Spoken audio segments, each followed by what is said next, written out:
one left. But he assures Bill not to worry, their legacy will live on because he's sold their family's house and used the money to found a fancy literary magazine that will preserve our name for generations to come.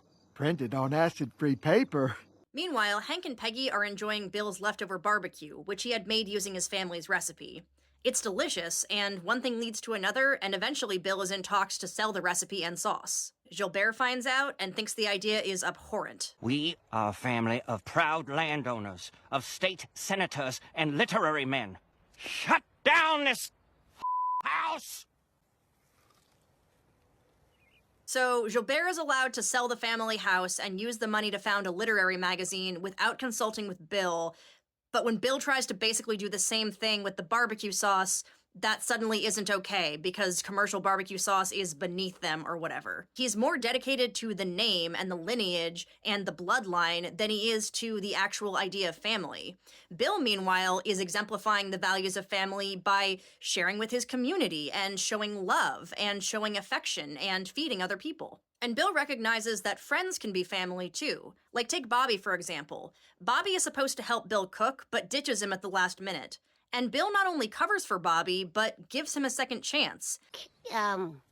Sorry, Hank, it's a family secret. I swore Bobby to secrecy. Right, Bobby? And this reminds us that at times, friends can be more like family than actual blood. While Gilbert, his actual flesh and blood relative, can't even treat him with basic respect. What would you have done with your streetwalker's gold, eh? Bought more of these double-stuffed chocolate sandwich cookies? J'accuse! The cookies are the barbecue sauce. Like, that is how Gilbert sees it.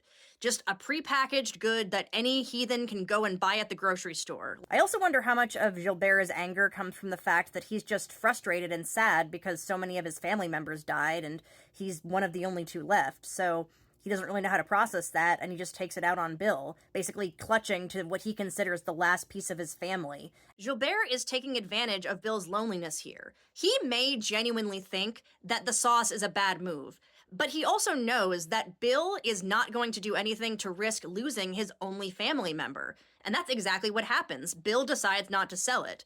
In the end, what he does is he decides to give it away. So again, tying back into the theme of community, of giving, of love, of warmth. But I'm not a doe-treve. Bobby, trust me. I'd be honored. By the way, some people take this episode as evidence that Bill is Bobby's dad. I do not consider it evidence for that. You can argue amongst yourselves in the comments. Even the family recipe itself sort of has love woven into it. Like, for example, you need to use a page of good news from the